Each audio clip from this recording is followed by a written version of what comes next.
Shalom, frère Yacha, c'est El Dionim, j'espère que vous allez bien. Shalawama, salutations, shalom. Euh, j'espère que vous allez bien, vraiment, j'espère que vous allez bien. Je vais bien également, par la grâce du Tout-Puissant, par la grâce du Père au nom du Christ, du Mashiachra. Et c'est juste une petite vidéo, je pense qu'elle sera assez courte par rapport aux autres, là. Et bon, comme d'habitude, on va faire toujours une petite introduction, quoi. C'est parole contre parole, hein. C'est comme ça. Ce qui se passe sur la terre n'est pas décidé sur la terre. C'est décidé dans les cieux. Mais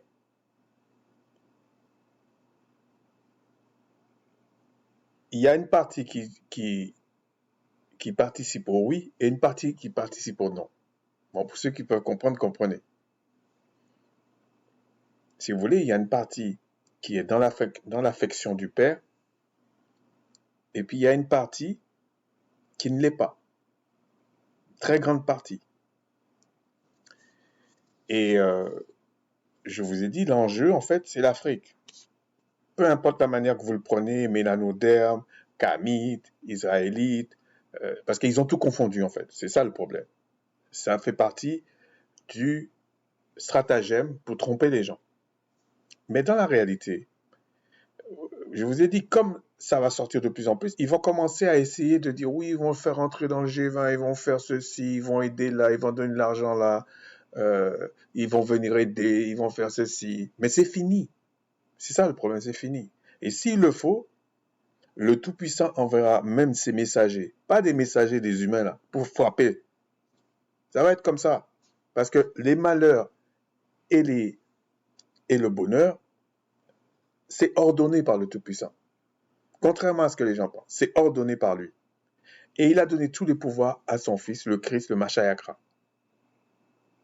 Et il a déjà dit, quand il dit je vais faire que toutes les autorités, les dominations, les puissances de ténèbres, les principautés, toutes ces choses-là vont être sous tes pieds. C'est en fait le même principe quand il a dit à Philippe, en fait, c'est l'esprit, donc le Père qui est en moi, qui fait les œuvres. C'est un principe spirituel. Même pour le monde animal, ça existe, mais ça se comprend un peu moins. Alors, comment ils ont fait pour un peu tromper les gens? Enfin, pas un peu, pour tromper les gens. Et c'est permis par le Tout-Puissant, en fait. Parce que il veut pas que tout le monde soit sauvé. Vous pouvez pas faire n'importe quoi et puis à un moment donné, on vous ramène pas la caisse. Ah oui, on va vous faire payer. Alors, voilà une technique qu'ils ont pris. Ils ont fait, euh, par exemple, vous voyez un arbre, ils vous apprennent que c'est un chien. Donc, vous comprenez pas, vous êtes persuadé que c'est un chien parce que c'est tout un paradigme qui renverse dans votre tête. Et c'est une technique. Donc, quand bien même on va vous dire l'arbre, pour vous, dans votre imaginaire, dans votre façon de penser, c'est un chien. Et ils vous ont tout expliqué qu'est-ce que c'est un chien. Vous allez jamais vous en sortir. Même si vous voyez un arbre, pour vous, c'est un chien. Et ils l'ont fait dans pas mal de choses. Alors, les plus grossiers, la terre entière le voit. Mais les plus subtils, la terre entière ne le voit pas. Et eux, ils le savent. Eux, ils le savent. Je parle vraiment les officieux, là, on va dire, les officiels du diable. Ils le savent. Et ils savent que leurs jours sont comptés. Ils le savent, de toute façon. Puisque ils savent très bien quand le Tout-Puissant parle, sa parole va faire l'effet de ce qu'il a dit. Mais ils savent pas comment ça va se passer. Ils sont surpris. Ils sont surpris, en fait. De même quand le Mashiach était sur la terre, la façon qu'il a racheté le peuple, ça les a surpris. C'est comme ça. Donc, ils ont mis en place une sorte de sentimentalité qui est un énorme mensonge, mais ils parlent d'un fait qui est plus ou moins vrai. C'est-à-dire l'idée de faire quoi que le créateur, c'est comme si le créateur aime sa création, mais pourtant, eux-mêmes, ils vous disent que euh, ce monde va être changé. Donc, il faut chercher à comprendre. Donc, voilà. Donc, ils ont introduit un venin dès lors que le Christ est ressuscité des morts, a fait tout ça. Quelque temps après, ils ont sorti un venin qui est l'universalité et qu'ils ont propagé partout. C'est pas que dans les églises qu'ils ont dit ça. Il y a la franc-maçonnerie, il y a les réseaux chrétiens. Tous, ils parlent d'universalité. Mais tous ne parlent pas forcément des mêmes choses. Mais il y a le mot universalité et ils vous placardent ça comme une idole que vous ne pouvez pas être contre ça. C'est comme quand vous posez des questions, complotistes, pas complotistes, ou alors des fois c'est vrai, mais il y a toujours eu des complots depuis la nuit des temps. Donc c'est quoi cette histoire de mettre le isme à la fin? C'est stupide en fait. Mais tous ces trucs que je vous ai dit là, ça peut faire un chapitre. Donc ma chaîne n'est pas faite pour ça, mais ceux qui peuvent comprendre, comprenez, comprenez. Donc la meilleure manière d'abattre une carte vraiment maîtresse, c'est d'introduire dans la croyance, parce qu'ils connaissaient la place des Israélites, ils savaient exactement qu'est-ce que c'était, même s'ils ne comprenaient pas les profondeurs, mais ils voyaient les fruits, ils voyaient ça. Donc, quand ils ont été volés les trucs, ils ont introduit l'universalité. Et aujourd'hui, ils vous font comme un sorte de pléonasme pour vous faire croire que c'est pas ça. Et quand je dis, ou quand d'autres disent, les dénominations qui sont sorties, qui se disent protestants, qui se disent, etc., etc., qui sont réformistes, qui ont tout compris, etc., ils sont catholiques. Mais ils comprennent pas pourquoi, parce que des fois, on détaille pas. Mais là, je vais faire un petit zoom, petit focus sur un truc là. On va aller voir le terme catholique, qu'est-ce que ça veut dire. Alors, j'étais dans Larousse, sur Internet, hein, j'étais sur Larousse, et voilà ce qu'il dit. Catholique, du latin ecclésiastique, catholicus, du grec catholikos, qui veut dire universel. Donc quand ils viennent tous en disant l'universalité, Christ est venu pour sauver tout le monde et tout ça, ils sont en train de se positionner sur les bases même du catholicisme. Parce qu'avant ça, il n'y avait pas la notion d'universalité dans le paradigme hébraïque, dans le paradigme des Israélites. Ça n'existait pas. C'était pas dans ce sens. Un étranger restait un étranger et il ne pouvait pas avoir l'héritage des Israélites. Et tout de suite après, ils ont fait croire que c'est l'universalité maintenant et que tu peux pas, enfin l'universalité c'est maintenant, et même les Israélites sont même pas considérés comme des humains. Et vous allez voir comment ça a été introduit en fait. Un petit aspect. C'est même dit sur Wikipédia. C'est pas, si vous voulez acheter des bouquins, machin, ça peut se faire, mais il y a des petites choses, ok? Donc ça, c'est, donc ils disent catholique, ils vous disent c'est un adjectif, etc. Et c'est universel en fait. Ça vient du grec. C'est pour ça que je vous dis, euh, ils disent romain, latin, mais c'est du grec, ok? C'est le grec. Donc titre de l'Église romaine universelle. Titre de l'Église romaine universelle. Ça, c'est un pléonasme universel, parce que catholique, ça veut dire déjà universel. Mais ils ont introduit des petites choses pour vous dire romaine. Romaine. Pourtant, ils vous disent universelle. Mais elle est romaine. Elle n'est pas turque, elle n'est pas. Vous voyez ce que je veux dire? Elle n'est pas d'une autre région, elle n'est pas asiatique, elle est pas de l'Asie, tout ça. Elle est romaine. C'est déjà une supercherie. L'Église catholique, apostolique et romaine. Bon, apostolique, vous savez ce que c'est. Qui appartient à l'Église romaine, au catholicisme. Donc, toutes les dominations. C'est pour ça qu'on dit ce sont les filles du catholicisme. C'est du catholicisme. Parce que l'ossature même, les profonds. Comment dire? Les. Comment on dit dans une maison? C'est pas les bases, c'est les fondations même. Ils disent que c'est universel pour ne pas dire catholique. Catholicos. Hein, on va dire comme ça. Bon, un catholique, c'est quelqu'un qui appartient à la religion catholique. Bon, on va aller voir dans Wikipédia, une fois n'est pas coutume, mais ce serait trop long si on allait chercher vraiment un document, mais c'est quand même résumé. Okay? La description. Il y a deux petites choses à voir, et après on ira voir deux ou trois textes. L'Église catholique, apostolique et romaine. Donc ils ont pris la même appellation qu'on a vu dans la définition du Laos. Appellation officielle d'Église catholique, apostolique et romaine vient du droit civil des États. Bon, c'est signé.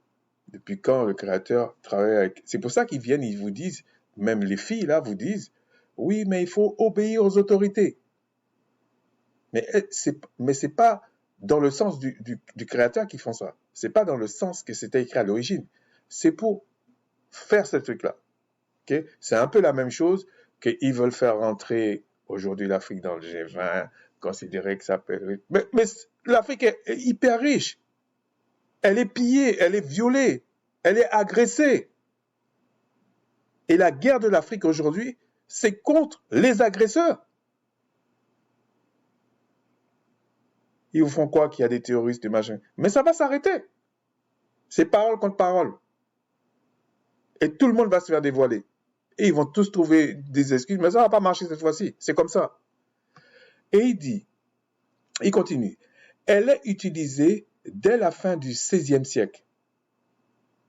Ah, c'est pas au 1er siècle, hein, 16e siècle. L'appellation, on parle. Il ne faut pas tout mélanger. Dans l'édit de Nantes, qui a beaucoup aimé les mélanodermes, l'édit de Nantes te fait bien comprendre que tu n'as même pas d'âme. Mais ils ont négocié quelque chose parce que c'était universel.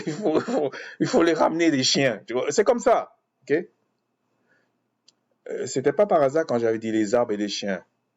Pourtant, c'était eux les arbres. Mais bon, on les a considérés comme des chiens. Jusqu'à maintenant, ils nous considèrent comme des chiens. Alors que c'est nous les arbres. Pour ceux qui peuvent comprendre, comprenez. Qui reconnaissait pour la première fois deux religions. La religion catholique, apostolique et romaine et la religion prétendue réformée. Regardez, prétendue réformée. Et c'est vraiment l'idée qu'il faut comprendre. C'est prétendu réformé, mais c'est pas réformé. Il y a des petites choses là, mais c'est pas réformé. C'est-à-dire que l'on appelle aujourd'hui le protestantisme. C'est quand même assez clair ce qu'ils disent. Hein. En ce qui concerne la religion des catholiques, les termes catholiques et apostoliques sont tirés du credo du Nicée, Constantinople. Vous savez, là où ils qualifient l'Église plutôt qu'une religion. Mais là encore, il faudrait faire un chapitre là-dessus, on ne va pas rentrer là-dedans. Ça, c'est encore pour embrouiller les gens. Terme auquel s'est adjoint l'adjectif romain. Et je vous dis, à la tête de ça, il y a un Eloah, c'est pas le Christ. C'est pas le Mashiach qui est là. Ok? Les choses sont bien claires. Et vous le prenez comme vous voulez pour certains. Ce n'est pas le Mashiach qui est là. Bon. Cette expression désigne l'Église romaine dans la constitution ou le droit de certains pays comme Malte, etc., etc., etc. L'appellation Église catholique apostolique romaine figure parfois dans les textes officiels du Saint-Siège, mais l'expression Église catholique est plus fréquente ainsi que Église tout court. Mais bon. Donc c'est signé. On va aller un petit peu plus bas, pas très longtemps. Hein.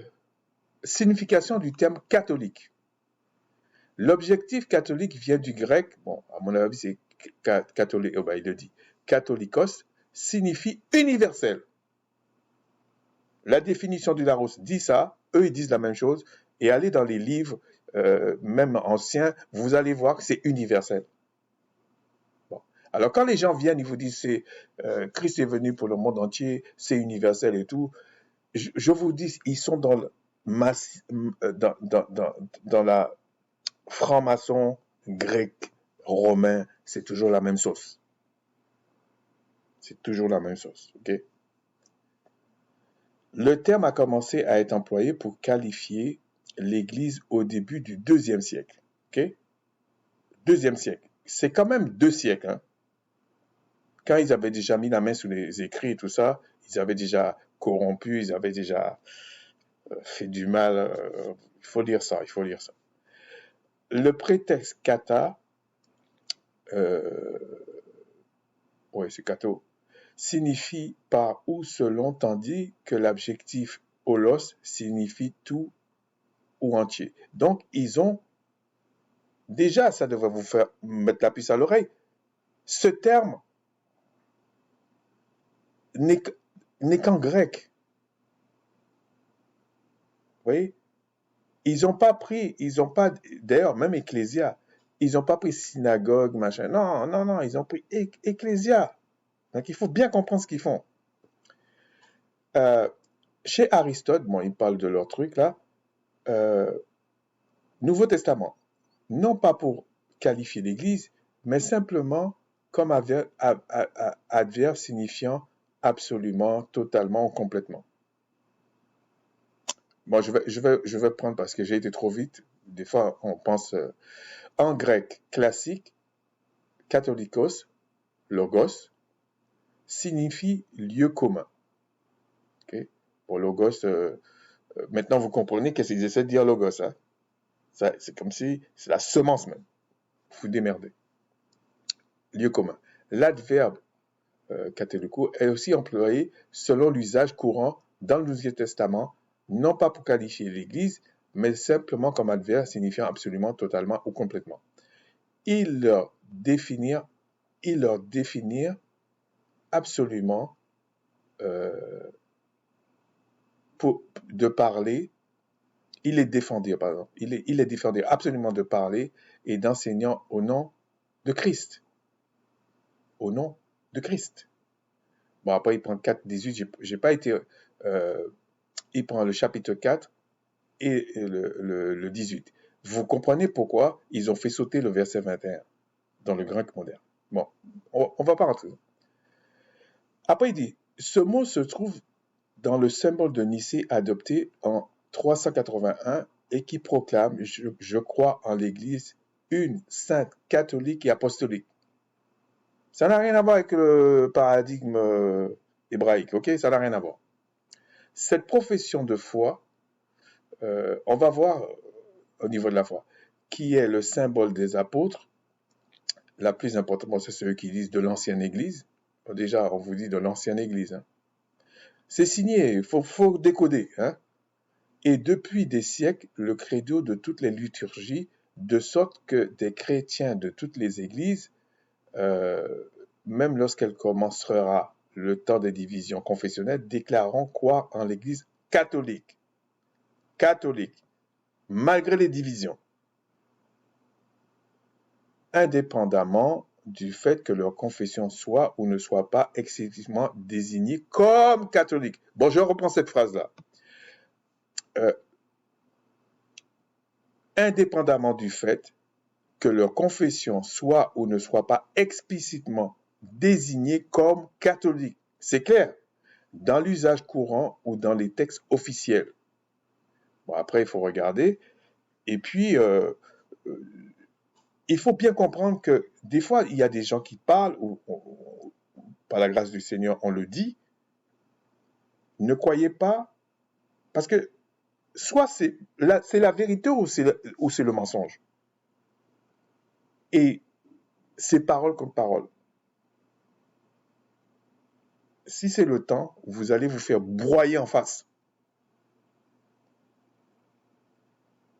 Parce que c'est un scandale, en fait, dans les cieux, de prôner, de faire croire que sous le trône, c'est le mensonge. Non, ça ne peut pas passer. Donc, on va aller dans... qu'est-ce que j'ai fait de mes petites notes, là? C'est juste pour repérer, parce que j'en ai mis partout des trucs, là. On va aller dans Luc 16. Donc Luc 16, je vais pas m'attarder là-dessus. C'est simplement pour vous expliquer. Bon, je vais peut-être même pas le lire. C'est pour euh, bon, je dirais c'est la parabole. Ok, c'est une parabole du riche et du pauvre. Ok, et on vous dit Lazare, etc.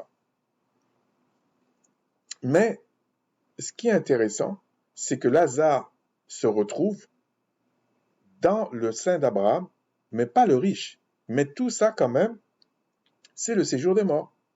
OK? Il y a une raison pourquoi je dis ça. Et souvenez-vous, les définitions qu'on a données universelles et tout ça. Déjà, on voit bien qu'il y a deux sections. OK? Et on vous fait croire que... D'ailleurs, c'est pour ça qu'il faut comprendre pourquoi Christ dit à un moment donné à des Israélites, vous n'avez pas pour père Abraham, en fait. Vous avez pour père le diable. Le riche qui est là, il est israélite. Hein? Lazare est israélite. Lazare se trouve dans le sein d'Abraham et le riche se trouve ailleurs. Ok? Bon, on va pas parler de la moralité de ça, c'est pas l'objet. C'est simplement pour vous faire comprendre que le séjour des morts, c'est le séjour des morts. Mais on vous dit quand même, il y a des compartiments là-dedans. Si maintenant, on va passer au Matthieu 15, 24, mais on va le lire, Et voici 15, 22, Matthieu 15, 22. Et voici une femme cananéenne qui venait de ces contrées, lui cria de ces contrées là où il était. Aie pitié de moi, Seigneur, fils de David, ma fille est cruellement tourmentée par le démon. Il ne lui répondit pas un mot, donc ça c'est le Christ, et ses disciples s'approchèrent et lui dirent avec insistance, renvoie-la, car elle crie derrière nous. Il répondit, je n'ai été envoyé que pour les brebis perdues de la maison d'Israël. Et quand vous prenez ce verset-là, les gens vous disent, non, c'était dans un contexte. Oui, je suis le premier à dire, oui, il faut prendre le contexte et tout ça. Mais il faut voir la cohérence des Écritures aussi. Il ne faut pas prendre que le contexte immédiat ou le contexte historique. Il faut prendre l'ensemble de la Bible et essayer de comprendre, parce que si vous venez avec un élément seulement, ça ne suffit pas. Et il y en a d'autres qui vont te dire, oui, mais moi, l'étude historique, ça ne m'intéresse pas. Ça, c'est très chrétien, ça. Parce que ce sont des imposteurs. C'est facile comme ça. Si ça les arrange, ils vont chercher l'étude historique. Quand ça ne les arrange pas, il ne faut pas. Bon.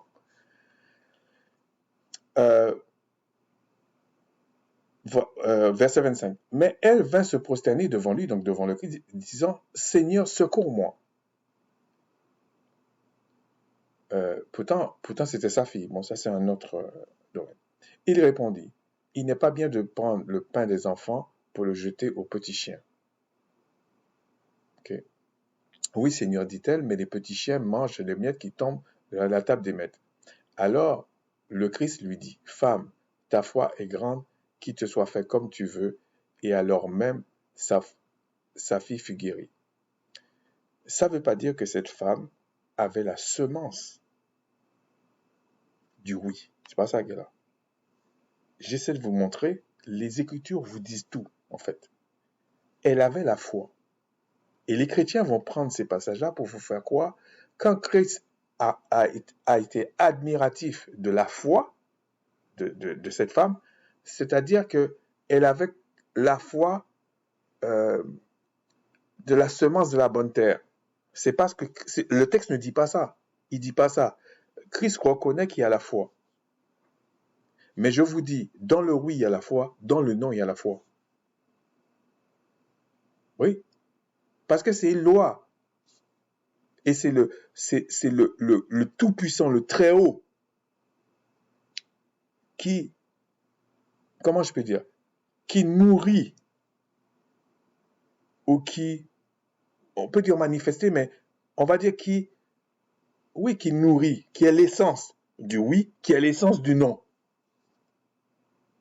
Mais c'est pas l'objet, c'est simplement pour vous dire, Christ est étonné de voir ça, déjà. Euh, une femme étrangère, à, mais vraiment étrangère à, comment on appelle ça, à l'héritage. Et Christ lui fait ça. Mais je vous assure, le Tout-Puissant a toujours fait ça. Il a toujours fait ça. C'est pour ça qu'on dit toute chose. En fait, dans le oui, on vous dit toute chose concourt au bien de ceux qui aiment le Père. Oui, c'est vrai. Mais en fait, que ce soit le oui ou le non, ces choses concourent à la volonté du Père, à la volonté du Créateur, à la volonté du Tout-Puissant. C'est normal. Mais sa volonté, c'est que le non disparaisse à un moment donné. C'est ça sa volonté. Okay? Donc ici, bon, je ne vais pas trop parler sur ça, mais cette foi qu'il y a, c'est pas la foi qui vient de la semence du oui. Non, c'est pas la foi qui est là. Mais c'est la foi quand même. C'est la foi, on peut dire, si vous voulez comprendre, c'est la foi qui vient de l'essence créative. Mais dans l'essence créative, tu as le oui et le non. Le oui n'est suivi d'aucun chagrin. Le non, il y a le chagrin dedans. Oui, c'est comme ça. Mais c'est pas, on va pas s'attarder sur ça. Ensuite, on va continuer, parce que je veux pas que ça soit long. C'est pas important. Matthieu 27, 51, 53. On va peut-être pas tout lire, mais on va aller à l'essentiel. On peut le résumer. En fait, il dit, au moment de la mort du Christ, et voici, le voile du temple se déchire en deux, puis du haut jusqu'en bas, la terre trembla, les rochers se fendirent, les sépulcres s'ouvrirent, et plusieurs corps des saints qui étaient morts ressuscitèrent, etc., etc., etc. Bon.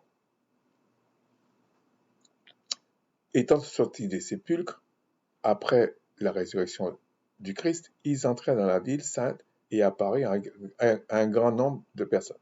Donc ça veut dire que Christ a fait quelque chose, puisqu'on le dit, hein, on le dira plus tard, mais il y a quelque chose qui s'est passé dans le séjour des morts. Mais, souvenez-vous de Lazare et du riche, là, mais Christ n'a pas été vers le monde entier.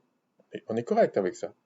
C'est pas tous les morts du monde entier qui sont sortis dans toutes les villes du monde entier en train de marcher parce qu'ils ont entendu l'évangile.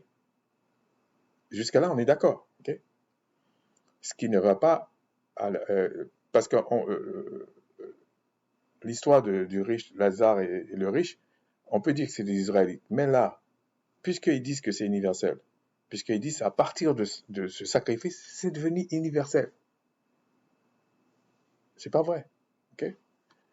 Ensuite, on va finir comme ça, sur 1 Pierre 3, 18, 20. On va le lire. Hein? 1 Pierre 3, 18, 20. Christ aussi a souffert une fois pour les péchés, lui juste pour des injustes, afin de nous amener au Tout-Puissant, de nous amener au Père, normalement, on devrait dire. Ayant été mis à mort quant à la chair, mais a été rendu vivant quant à l'esprit. Ils disent la chair. Là encore, c'est très précis en fait les Écritures. C'est la chair. Parce que l'âme ne meurt pas. L'âme se détruit. C'est pour ça qu'on va la juger, l'âme. Dans lequel aussi il est allé prêcher aux esprits en prison. Aux esprits en prison. C'est quand même clair ce qu'il dit. Qui autrefois, ayant été incrédules, Donc ça veut dire qu'on leur avait dit quelque chose et ils ont été incrédules. Lorsque la patience du Tout-Puissant se prolongeait au jour de Noé, donc il prend les jours de Noé, pendant la construction de l'arche, dans lequel un petit nombre de personnes, c'est-à-dire 8, furent sauvées à travers l'eau. Alors il faut bien comprendre, après il explique pourquoi il a pris Noé, mais euh, on a vu tout à l'heure, dans Matthieu 27, que c'était des personnes qui étaient décédées. Il y avait sûrement des gens que d'autres reconnaissaient, et il y avait d'autres peut-être qui ne reconnaissaient pas, parce que ça faisait plusieurs générations. C'était pas uniquement pour les jours de Noé, okay? C'était pas uniquement. Mais euh, sinon, ça voudrait dire qu'il n'y a que 8 personnes qui étaient euh, ressuscitées dans la ville dans Israël, alors que c'était faux. Il y en avait plusieurs. Mais ce que je veux dire, c'est par là, il a été prêché aux esprits en prison. Si on écoute la doctrine catholique, maintenant vous comprenez pourquoi ils sont tous des catholiques en fait, la doctrine universelle, ça veut dire que Christ, il a dû prêcher à tout le monde qui était déjà décédé à cette époque, depuis le début de l'humanité. Puisque c'est comme ça qu'ils vous vendent la sauce. Et à ce moment-là, qui va refuser? Puisqu'on vous dit, le riche, il est dans le feu. Même si c'est une image, mais il est dans le feu, parce que feu, on peut expliquer, mais il est dans le feu. Donc lui, il a tellement mal qu'il ne veut pas que les gens de sa famille souffrent. Ok? Vous allez dans, dans ce qu'on a vu dans Luc, vous allez vous lire, effectivement, il ne veut même pas que sa famille qui est sur terre vienne là-bas. Donc ça veut dire que c'est épouvantable. Et Christ a été, selon toujours les chrétiens, il a été prêché dans le séjour des morts. Donc ce riche-là, il ne voudra jamais rester. Puisque même s'il a été incrédule, même s'il a fait le con, il ne voudrait jamais rester. Mais là, on peut dire que c'est des Israélites. On peut spéculer là-dessus. Mais le monde entier, il y avait plusieurs empires petits, plusieurs pays, des millions de personnes. Pourquoi ils ne sont pas tous... Déjà, en Israël même, ils ne sont pas tous ressuscités. Puisqu'on vous dit plusieurs des saints. Donc, ce n'est pas tout le monde. Et quand on dit ils ont été incrédules, c'est-à-dire qu'on leur a dit quelque chose. C'est pour ça qu'il prend Noé. Parce que Noé avait dit, sans faire du prosélytisme, c'est comme si des frères viennent vous dire, voilà, c'est ça, c'est ça, c'est ça, c'est ça les Israélites, c'est ça, et vous ne croyez pas. C'était ça le temps de Noé. Je ne sais pas si vous comprenez, c'était ça le temps de Noé en fait. Et là, selon la rhétorique d'aujourd'hui, qui n'est pas d'aujourd'hui, vous avez bien vu, à partir du IIe siècle en fait. Vous avez vu. Donc cette rhétorique-là, universalité, machin, il est dans la formation, il est partout cette histoire universelle, et c'est un peu ce qu'on essaie de nous vendre en ce moment même. Ça a toujours été, mais là, plus ça avance dans le temps, plus ça sort. Les vieux logiciels sortent en fait. Et on sait très bien que la problématique de l'Asie n'est pas la problématique de l'Afrique, n'est pas la problématique, je sais pas, de la Russie, c'est pas la problématique de l'Europe, etc. Et même on peut aller plus loin. C'est pas les mêmes Eloa, donc ils peuvent pas avoir les mêmes problèmes. Et on connaît tous la fin de tout ça. Enfin, tous. En tout cas, ceux qui peuvent comprendre, comprenez. Donc, ici, Christ a été prêché en prison, aux esprits en prison. En prison. Je sais pas si vous comprenez ce que je veux dire. En prison. Bon, je sais que vous savez que j'ai l'habitude d'aller voir ça. Bon, j'avais pas fait ça, mais c'est juste pour savoir le mot en prison. Alors, 1 Pierre 3. C'était pas prévu ça non plus, hein, pour que les gens ne pensent pas que je joue à un jeu, là. 19. C'est pas le genre de la maison, ok. Alors, ouais, et c'est le mot. Quoi, bon, c'est en prison, enfermé en tout cas. Donc il dit des esprits en prison. Donc quand il dit esprit,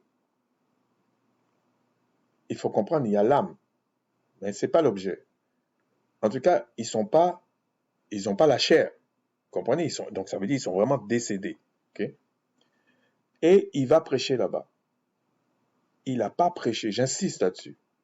Pourquoi Christ n'a pas prêché au monde entier? Et là, on vous dit, on fait un parallèle avec la période de Noé, où ils ont été incrédules. Mais le monde entier déjà, depuis le début de la sortie d'Égypte, n'a jamais eu, même avant, n'a jamais eu une évangélisation, puisque l'héritage, c'était pas pour eux. C'était pour un peuple, une race. Donc, quand ils viennent avec ça, et ils nous insultent, ils disent des trucs, ils savent même pas dans quoi ils sont. Ils savent même pas dans quoi ils sont, en fait. Et c'est quand vous savez pas, un tel va parler, vous allez dire, ah, ça a du sens. Un tel va parler, même si c'est le contraire, vous allez dire, ah, ça a du sens. Le diable se faufile. Vous êtes foutus. Il faut savoir d'où sortent les choses. Et quand les gens vous disent, non, historiquement, on s'en fout, l'hébreu, on s'en fout, le grec, on s'en fout, regardez, même le grec, là, il y a l'ancien grec et le nouveau grec, et ils ont réussi à falsifier des choses encore. Donc, c'est une vraie guerre. Sans la connaissance, vous comprenez pourquoi on dit dangereux, sans la connaissance, mon peuple meurt. C'est comme ça. Sur ce, je vous dis, shalawam, shalawama, salutations pour ceux qui ne comprennent pas, plaise au Père de bénir son peuple, de nous sortir tous de la confusion selon ses promesses. Parce que c'est lui qui a dit, c'est ça son honneur, au nom du Mashiachra. Shalom, shalawama.